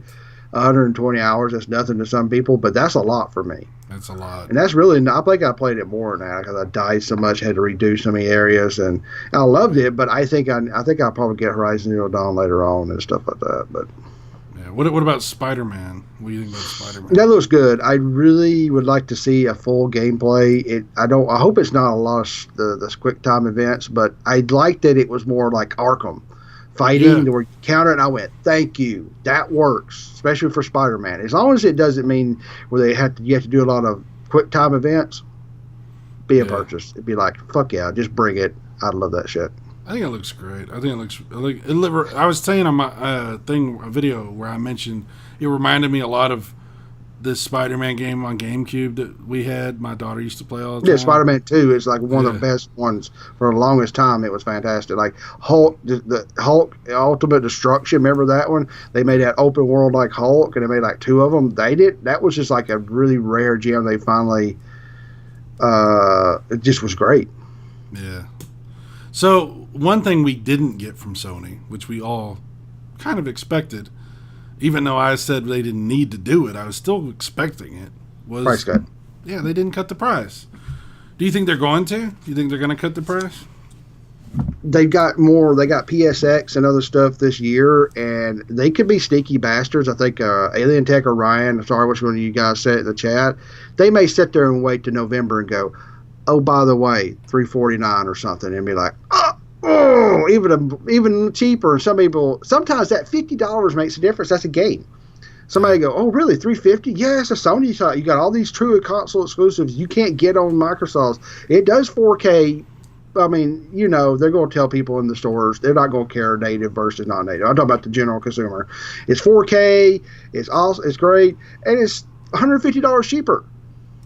Right. You may get more purchases if they do that. I don't know. You know what they might do is the free pack-in game or whatever. Here's what they shot at pack-in Horizon Zero Dawn. They sell so many of those. Pack-in Horizon Zero Dawn for $350. Done. Or 4K. Battlefront 2, because that's been a big thing, that they're going to have this Battlefront 2 version of the PlayStation and all that. What if they maybe do so? that? Maybe if they would put a pack in and lower the price with the Pro, you might see people go, you know what? I did just get a TV like that. Let's just get this. You may get that rolling forward where Microsoft's begging for $500 just for a base system for their 4K system. But they don't plan to sell it, so what difference does it make? Fuck them. They don't know what they're doing. Fuck those motherfuckers. Hey, you're stealing my lines. I'm being ripped off here. What the hell? What's going on here? Go to YouTube. Fuck those motherfuckers and watch those. Copyright claim. Copyright claim. Whatever. You don't even know how to write your name most of the time. Shut up. So yeah, Sony was all games, man. That was all they talked about was games. They didn't talk about any fucking hardware other than they showed it a couple of times, the VR and the stuff, but the stuff that was already out. There was no announcements made about hardware. It was all games. And then they did take a shot off Microsoft's bow when they showed Spider-Man, and they said, now here's a game that's a true exclusive. And then they showed Spider-Man. Oh, yeah, they know. And the thing about it is, I've had some people in my comment section, I'm not trying to argue, go, Sony just sold about 7 games. Yeah, but you have to have a Sony console to play them. That's totally exclusive. They're not on anything else. God of War is early 2018. A lot of people, I think, I saw RGT85 said he was disappointed because they weren't putting out stuff this year. But that's everybody's opinion. And I said, I thought to myself, they've got 2 more showings. And think about what's coming out this year. Call of Duty's going back to World War II. Mm-hmm. That's huge. If you got Battlefront 2 dropping, you got Destiny 2 dropping. I think it was kind of smart that Sony pushed some of their stuff to 2018. Well, Shadow of the Colossus is remake's probably next year or later. It's smart. It is smart, and it's smart for a couple of reasons, which we're about to get into. Because then we had Nintendo's press conference, right? Winner, chicken dinner. And Nintendo, they do things their own way. They have their own formula and their own ideas about things. So what they did was they decided to go last, and they showed like a series of videos showing off different games that they're working on, games that are coming out. They made major announcements, and I guess we'll just kind of major, not really major, Oh, nothing too big. 2 Metroid games. What? Did you hear Sony and Microsoft taking dumps in their pants? It's like, what? Okay, No. so this is what. Okay, there's two major announced games that we haven't seen yet, but it literally became the top trending topics on Twitter for like a day, and that was a new Pokemon and Metroid Prime 4. We don't know anything about them. We've seen. I saw some Reddit stuff just before we started that they confirmed, or somebody's talking that Prime 4 is going to be like a first-person shooter. It's really going to be like a new. And I'm not sitting there like, please make it co-op, please make it online, please make it co-op. Yeah. That would be so much fun. But I can't wait to play it. Yeah, so we're excited. Having sight unseen, we're excited about two big titles that are not coming anytime soon. But they did show off a Yoshi game that looked really cool. Which I didn't even know was coming. They showed off a Kirby game, and I was like, "Oh, is that the Wii U Kirby? Is it like upgraded or something?" I think it's brand new because it's 4 players. Was Kirby for Wii U 4 players? Because it was 4-player. Like it looked awesome, and I watched the Yoshi demo. They played about 40 minutes of it with the treehouse. It's Unreal Tournament in Unreal 4. It is cute. I don't care. Mario games can be cute and fun. It looks so much fun. The levels have two different sides because you flip the levels, and like behind them you saw the little guys holding up the props for the backgrounds. I'm like, oh my god, this is going to, they say it's a completionist dream, and I was like, fuck you Nintendo, I'm having to buy another game, and I'm buying Yoshi. Right. Kirby, I don't know. I've never been a huge fan of him, but I really respected the Kirby franchise, but yeah, Yoshi definitely. So then they spent basically the rest of the show talking about Mario and showing you how Mario Odyssey works, letting people play Super Mario Odyssey, giving you an insight into how the hat works and what you can do in the game, and showing all different levels, and getting in trouble with social justice warriors because Mario's a racist who appropriates culture, apparently. But they showed off a whole bunch of really cool Mario stuff. And then when the show is over, when their brief show is over, it only took like half an hour. It's pretty short. 25 minutes, actually, yeah. Right. I keep moving my microphone because I can't type, but I'm talking to people in our chat. Right. So then they spent the next 2-3 hours just broadcasting. Actually, it's 8 hours. Those first 2 days were 8 hours because they had tournaments in there, and I was like, "Oh my god, I can't get through all this." Yeah, so Nintendo just decides we're just gonna keep going, and they showed more people playing Mario, all that kind of stuff. They talked about Mario, and then they showed 3DS stuff, and they made 3DS announcements, which is where we got the bomb dropped after everybody thought Nintendo had announced everything, and we're already editing their videos to post. We get the bombshell of Metroid. Yeah. Second Samus Return. Second Samus. What's Returns. the thing? I can't remember this. It's a remake of the second one on the Game Boy, and I had that. My cousin borrowed it when I was a kid, and he lost it, and I never got it back. But that was a great game. It's hard. Yeah. I never beat it. It looks great. This version of it looks great. And, of course, immediately everybody's like, wait a minute. Remember they did the fan remake and Nintendo killed it? Yeah. I downloaded it. Yeah, I did too. But this is why, because they were doing the same fucking thing, but probably better. I'm sorry. Actually, that fan one, I played about 20, 30 minutes into it. It's old school goodness. It's fun. I'm not debating that that's a good game. What I'm saying is Nintendo didn't just remake the graphics in HD. They remade them in 3D. They polygoned the whole thing. They completely redid the game, and they enhanced it, added a bunch of stuff, and man, it looks good. And I'm like, fuck, I wasn't planning on buying any more 3DS games. I'm like, oh, fuck. I guess I'm buying that. Because you got to think about it. At first I was like, man, I wish that was on Switch. And then I was like, well, I understand why they did this. Because, there's going to be probably a handful of games that come out on 3DS towards the end of the life here that we're like, I have to have. And I was reading something, I thought it was an IGN article. The 3DS has been supported all the way through 2018. I don't think they're ready to let it go because they do have 60 million one. But if you see, there's small amounts. They're going to put some small good ones on there, and then I think they'll do something else with the Switch. Switch family. I've thought about a Switch Mini or a Switch Lite where you take the Switch, shrink it down with the same hardware, no Joy-Cons come off, and then just say everything's Switch. Maybe they'll do that. They may not. Then again, they may always put something out that's small. I mean, they could no dock, smaller screen, say a 5-inch screen, and shrink it. They could do a $199 Switch, just make it a mini one. Yeah. So, but they're not ready to. And I was wrong. I thought they should dump it quicker. But really, looking back, look at what they're doing. They're going to keep it going for a while. They got 60 million plus 3DSs. How many of the Metro games are they going to sell? Fuck tons. More than the Xbox One X, I'm sure. But that's okay because they're not trying to sell it.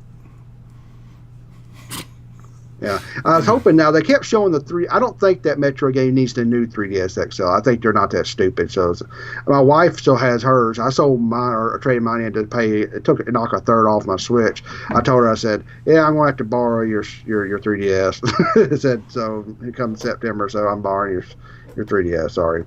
She goes, okay. Yeah. Playing Metroid for a while. So yeah, we got tons and tons and tons of extra content at a Nintendo, more than anybody else by far, because they kept going and going and going. And like you said, they had these Pokemon tournaments and they did all this stuff. I saw ARMS tournament. Yeah, it was like Pokemon tournament, ARMS tournament. I skipped ARMS. It's a good game. I don't know if it's my style. I'm going to wait and see how it develops. I think there needs to be more balance. I did 2 hours of the test punch. I watched some fantastic people in that event, but I don't know. Maybe the game is just not me, or maybe I've actually gotten to where I'm not into fighting games as much. But it is a fantastic game. It's 60 FPS, unless you go for it. It takes 4 people on one Switch to drop it to 30. Yeah, come on, Microsoft, Sony. Like Cell said, they're developing it for the hardware, and it's beautiful, and it's going to sell shit tons. Yeah. Good for Nintendo. Yeah, and so. Having said this, we got all this extra content, we got all this extra stuff from Nintendo. There was still some stuff that we didn't get, that we were expecting to get. What did we not hear about that we thought we would? Well, we didn't really hear a lot about Virtual Console other than Reggie saying they know there's an appetite for it. And that's where Nintendo can always do something great and at the same time piss me off in the same sentence. Is they're not telling us about their online, they're not telling us about Virtual Console, and I don't know what the fuck they're doing. Yeah. But Nintendo has went into this weird way that they're not doing it like anybody else, and they're selling shit tons of consoles, but they need to get their online stuff out there told to us, and what are you waiting on? Why are you trying, and Reggie's a good PR guy. He knows how to spin stuff and get around the question. I'm like, I've read a couple comments on Reddit and YouTube comments and places like that. People are like, how hard is it? Just put the fucking ROMs out there and let us download them. We're not asking for the online. We just want to download Virtual Console games. Maybe they have something really good that they're holding it off. I don't know. I really want and also there was something about that Reggie reiterated. There has to be the cell phone. He said there was another way somebody else did it. He was mentioning the Splatoon 2 one, but that's not the only way you could do it. And I went, so you let a company decide to make an overly complicated mess, but that's not the standard way. That just seems like it's going to be that anybody that makes a custom game can make their own custom Switch setup for voice chat, and that's scary. I don't know what's going on. This is a big concern. This is one of my. I don't know that I'm going to play my Switch too much online, but I definitely would like to have the ability to. Yeah, I played with my buddy one time, a few rounds of Mario Kart, but we're using Discord. Yeah. I mean, we need to ping you sometime when you're on, and we'll jump into Discord, and you and my friend will play, but we're having to use other people's services to get this shit together. Nintendo, you're fucking failing. And I know I'm bitching, but you're supposed to have the app out in summer. We're in summer, though I know summer's got more time. You should have been telling us, what is your plan? Cell Processing says he needs to know their plan. This is the big thing. You are 3 months past. You're selling millions. You've got millions sold. You can't make them fast enough. You just put a Mario Rabbids game, Mario Odyssey, Skyrim, which is going to get Zelda content, and some people go, oh, but I'm probably want to buy it because I never got to complete the game. You've got Splatoon 2 still coming out, and all this content's made me want to buy Splatoon 2. Fuck, goddamn it, Nintendo. And so it's got a single player. It's got co-op with your friends. You can even take some of these modes and play them ad hoc if you don't have internet. And I'm like, wow, they're putting a lot into it, but where's your online service at? Where's your virtual console? Where's the SNES Mini? I mean, we've got one available that Eugene can sell you at a reasonable price if you're interested in contacting. $350. $350. $350. But I don't know what he sells it for, but it's an awesome little device. Look it up, and it looks good. Yeah, but where's the SNES Mini we kept hearing about? I think that was a rumored bull. I think it's either rumored bullshit, or we're going to get like a little past the E3 hoopla, and then all of a sudden, right before they start doing the fall stuff, boom, we'll get some drops, and they'll start dropping and talk about it. I hope. Yeah, and they keep bringing up Atari. What the hell's going on with Atari, man? Atari. Okay, did you see Sean Retro Gaming 285's video a week or so back? And there's this website, AtariBox.com. Atari is showing off a rendered thing about a new console. A console. Yeah. Everybody's like, no, it's at games, it's an emulator, it's this. And there was this guy on Atari Age forums, Bill something or other. And if you, again, go watch RGT85, he already put a video up on this. It's not a retro Pi, it's not a retro console, it's not retro anything. It doesn't use cartridges, it doesn't use SD cards. And then just this week, the last few days, they had articles on Venture Beat. Let me pull them up here. And this was like kind of made me go, what? That Atari confirmed that this is not a fake site. I signed up for it. You could get media news when they give it to you. Here it is, IGN. Polygon's got it. Let me get the little quote. This quote made me just kind of go, what the fuck are you guys doing? An interview with GamesBeat, I can't say this guy name. CEO Fred Chisnai, I don't know how to say his name, CH. Basically, the CEO of Atari said, addressed speculation and rumors affirming Atari is indeed back in the hardware business. We did not provide further details about the hardware. He did confirm. Now, are you listening to this, Cyrus? Yeah, I'm sorry. My daughter's texting me. It's Father's Day. I'm sorry. I'm sorry. How dare you be on Father's Day? We're doing a show about shit that doesn't matter. Happy Father's Day. Also, happy Father's Day, my friend. But let me know when you could hear this little sentence here. This is very strange. Okay, go ahead. Well, he did confirm Atari Box will be based on PC technology. Right, yeah. So we got an Atari thing that is not retro. It's not going to be based on cartridges. It's going to be based on PC technology. What the fuck is this thing going to be? Are they trying to jump into the void that maybe Microsoft's leaving? Are they trying to make something? And go to Atari Age forums and search for this. There's one guy, again, RGT85, he's researched this last week. This guy's seen this before. He's a well-known guy in Atari Age forums. He knows the hardware. He can't say nothing because he's under NDA, but it's weird. It's going to be something that's in your living room. It's not a computer, but it's based off PC hardware, so it can't be it can't be Retro Pi. It can't be an ARM processor. Yeah. Is it a new CD-based online console, and what the fuck is it going to have? Like some people saying it's a Steam box. Looks like Atari 2600. This guy who's seen it has said no, it's not a Steam box. It has nothing to do with Steam. I don't know. It's going to sound weird, but I'm scared. I'm like, what are you doing? Like, this sounds like. Okay, do you remember a couple years ago there was a Atari, a system that looked like an Atari that we'd seen a long time ago that was being repurposed and it was going to play retro like games, and somebody had put a different a different name for it, and then they were able to acquire a license from Coleco, and they put the Coleco title on there, and then shut up. Just shut up. Mike Kennedy, rebel, piece of character. Yes, Atari, the retro VGS Coleco convenient. It does scare me. I'm not hyped about it. I'm just incredibly curious. Yeah. I know, Sal. I know you're joking, but yeah, people just I don't know.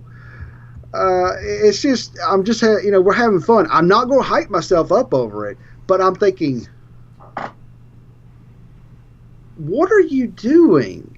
What are you truly going to put a box out with PC tech that's going to compete with who? Now, I had one thought that this might work. Excuse me. If they put out a powerful console and made it just for non-AAA devs. Think about that. Think about all the games coming out there that they hardly won't charge anything for. They may have Blu-ray or DVD technology and an online service, and all these indie games that are on Steam and everywhere else, they could quickly convert their games and dump it on Atari box, and it'd be this massive super system that I don't know. That's the only thing I think they could offer, because what could they offer? Are they going to get Battlefront? If somehow they walked out there and they had some AAA games, I think the gaming community would drop a brick right there. Like, what? I don't think they're going to do that, and I'm not hyped. I'm not worried about it. I don't know what they're doing. Yeah, I can't imagine Atari like seriously trying to have like a modern system, right? I mean, that's crazy. Yeah. I mean, Polymega that Retro Blocks has now become Polymega. That's that thing that's for retro, but it's for retro stuff. And this guy on the Atari Age forums, he shot down everything. It's not Steam. It's not it's not cartridges. There's no SD card slot. So it has to be optical or internet. And now they said, oh, it's based off PC hardware. That just blew my mind. I'm like, y'all are making a normal console, aren't you? And if what would be the funniest fucking thing? I'll tell you if they come out and they kick Microsoft down to 4th place. Dude, I'll tell you what. If for some fucking reason Atari was able to it's crazy to think, but if they were able to release like a legit console and it played good games, dude, I would so buy that shit. Oh, hey, Eugene, he said he's going to buy it. Run. But that's not going to happen. That's not what this is. I don't know what this is. I don't know what this is. It's scary. I don't know what it is either. And it has wood paneling, which I don't know how I feel about. It won't have real wood. Like it used to. I still got my Atari with that wood paneling stuff. It's awesome looking, but I don't know what it is. It doesn't scare. It just makes me think: are we going to get this big old uproar, and all of a sudden we all look at if we're not watching the gaming news, and we go, "What the fuck?" And here's a new console, maybe with some modern games that are, like I said, indie. That's the only thing I can think of. They're not going to get EA support on them, but we don't know. Yeah. Oh, if Apple came out, and I don't know. Apple, why? I don't know, man. It seems like if anybody put out a console that you'd never seen, it would be Apple, right? Apple. Cell processing, the new tagline for the Atari box. Good games, fuck 4K. Nice, Cell. Yeah, that would be cool. Just be like, we don't care about resolution. No, Ryan. Not brought to you by Mike Kennedy. Shut up. No Mike Kennedy, no. But see, also Atari, Atari is partnered with somebody, a mystery company. Now I'm like, really? I don't know. I don't know. It's interesting. Although they were going to show it at E3. Think about this. The Atari flashback consoles are made by what company? At Games. What other console do they make retro consoles of? Sega. You think Sega and Atari has teamed up? And some people have said that in the Reddit post, and people are like, "Holy fuck!" What if they went with Sega? Sega's back there going, and they're like really doing this, and all of a sudden, well, we don't really have our own console, but we're back with Atari. Everybody's going. Sega's what never year been. Is this? What year is this? Sega's never done anything for Atari, have they? Well, they did Zaxxon back in the old day. I mean, if Atari and Sega teamed up, I think the internet would lose their shit. If they came out and Maybe Sonic Forces, that's a new one will be out. Sonic Mania would definitely come out for it. And all the Sega stuff would be out for it. Then they may even could draw people in. Then they say, hey, yeah, people would actually call it the Dreamcast 2, but it wouldn't be called the Atari box. Maybe they changed it. Maybe it's the the Atari Dreamcast or Atari Dream or something. I don't know. I'm not hyped. I'm not going to worry about it. I don't think about it a lot, but when I hear a new news about it, it keeps just making me go, yes, Atari box cell says just barely enough to play Sonic Mania. Well, they got PC tech in there that's just barely enough to play Sonic Mania, then they got a shitty PC. Unless it's coded really badly, and we'll have to see how it goes. So Eugene says only as Sega starts making great games, Mania and Forces look to be great games. They look to be back to making great games. Because also RGT is good at researching stuff. He posted Sega has new campaigns, Sega Great or something. They've actually changed their marketing for Sega. It's a new logo. It's a new slogan. Sega is changing their entire brand. Yeah, we'll have to see. I've heard also that they're planning on re-releasing like new versions of old franchises from their past and stuff too. So, yeah. What if all this happens on the Atari box? What if that's where it happens? Well, yeah, wonder if Sega then they bring other people back. They have all the indies on it, and they get revivals of old stuff that.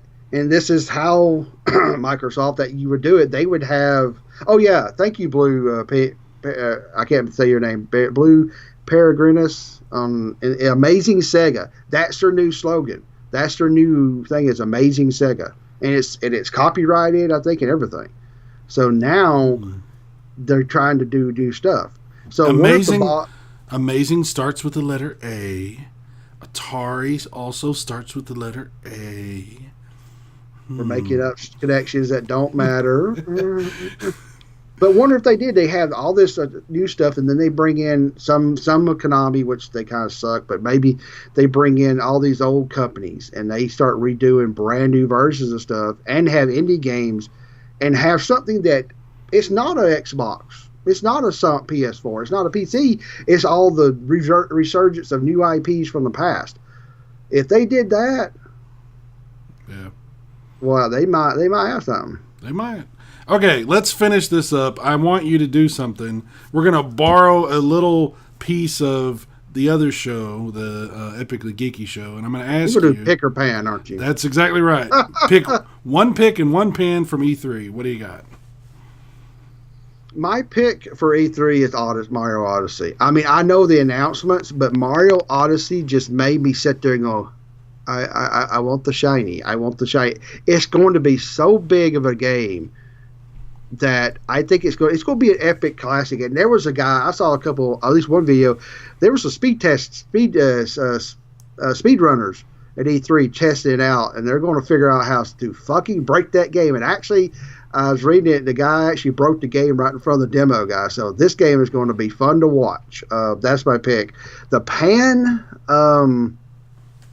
It's the Xbox One X. Microsoft has some interesting games coming out for it. They're Crackdown 3, Forza. They're going to be on the PC, but they're interesting titles. That One X is just a fucking piece of shit. Yeah. Sorry. And Sony's PS4 is not much better. I hate these mid-cycle console upgrades. They're not going to do well, and I just think that Microsoft don't know what they're doing. $500 for something. Okay. Yeah. Well, I say my pick would also be Super Mario Odyssey, because until I saw it being played and saw how the hat works and everything, I didn't really get Mario Odyssey. I was hopeful, but I wasn't understanding it. Now I do understand it. Mario Odyssey is a must-buy game. It's going to be as big as Zelda, and it's going to be the reason that Nintendo's going to hand Microsoft their ass this holiday season. This is a smart reason why Sony moved a lot of their exclusives out, and different people moved their exclusives out of the holiday time frame, because Nintendo's did you see that? We forgot to mention Mario Odyssey is co-op. You can have the second controller throw somebody a normal controller or a Joy-Con, and they get to run Cappy. So I know Eugene's watching, and you have a daughter who's older, but for Eugene who has little kids, hand a controller to the kids. Yeah, absolutely. And Cappy can't die, so the platforming is the adult, and the kids can do the Cappy, or just have a brother and sister, or that could be. Oh my gosh, that could be a new speedrunning category. Yeah. Co-op speedrunning. Yeah. If I had one pan to pick, and it's tough because the competition is fierce among the pan, I would say the thing that I hated the most would be Sea of Thieves, because Sea of Thieves was the moment that conference turned sour. That was when the milk went bad. The rest of the conference of what Microsoft was doing wasn't what I was hoping necessarily, but Sea of Thieves is when I decided, fuck this shit. So it has so much that I don't care about, that I really don't have much of I hate to say I don't have much of an opinion. I just looked at it going, because what was it? Is it Ubisoft or who was it? They had Skull and Bones. Yeah, and looks fucking way better. Like they took basically Black Flag, which that out there on the ocean was fun. That's the only thing that was great. And put it in a game. I'm like, you just beat Sea of Thieves. I think Fuego, I think that's how you say your name. What's co-op in Mario Odyssey is the cap on Mario, who's a living creature called Cappy, floats above the head of Mario with the second controller or the second Joy-Con, and that person could control what Cappy does. So what here's cool is they showed the developers helping them from Japan. Mario is holding an item. I think you use C's to plant. That doesn't really spoil anything. And the second controller person could attack with Cappy, all at the same time. Yep. So it's actually easier in certain areas. One person, the girl at Sam, she's the one with the blue hair. She threw out the hat. He jumped over and got to these coins. You could do it in one player, but it's easier in two players. So they're going to put stuff in there that's going to be good with co-op. So it's using Cappy. And I think they confirmed, somebody's talking about that Luigi is going to be in there. You can play as Luigi. Oh, all right, cool. So I can't wait for it. So, yeah. All right, let's wrap up. Do you have anything you want to add or anything you want to promote on your channel, or how do people find your stuff? I've got my stuff's all on YouTube, and I also post stuff on epicallygeeky.com. I'm on skirmishross.com for retro. I don't do a lot. I post on YouTube Gamers Union, 8-Bit Kitty, stuff like that. Just look me up on YouTube. I got my Nintendo video to do. I've just been so busy that I kind of took a break from that. And then I'm going to make a video talking about what the hell the Atari box is finally, because after I hear that it's going to be PC hardware, it's made me just, I don't know. But yeah, I'm going to keep doing more stuff and watch how they're doing it. And I did most of my E3 things except talking about Nintendo, which I got to do. I got to get that video out there tomorrow. Cool. All right. Guys, keep checking back here. We'll be back next week with another episode of Game Rambling. And be sure to watch our other shows on this channel also. Obviously, the Epically Geeky show, and then there's Epic Rhythm and Brews and a few others. So, check out that other stuff. Marginally Geeky? Marginally Geeky. I always forget about Marginally You Geeky. suck at it. I can promote this better. I'm sorry. I keep seeing it pop up on my phone. I'm like, oh, yeah, Marginally Geeky's going on. Yeah, that's cool. So, yeah, a lot of stuff to watch on the Epic Geeky channel. Take a look at it. Sale Price says Crappy is the Wario version of Cappy. Like, when you met, that's not good. Crappy. No, his name is No, what if it's Wappy? Okay, that's going to Fappy? area. I don't Fappy? Think. No, Wappy. No, if it's Fappy, we've got a whole different game. Game. Oh no! What's he doing? Oh, he's a masturbating. Oh, my Luigi. Oh, all over my Lucogini. Oh, my Luigi. Oh. Louis. Oh, Princess. Oh no! All right, guys, we'll be back with another show next week. Until then, I am Cyrus. I'm Big Kill Gamer. This is Game Rambling. We appreciate it. Bye bye.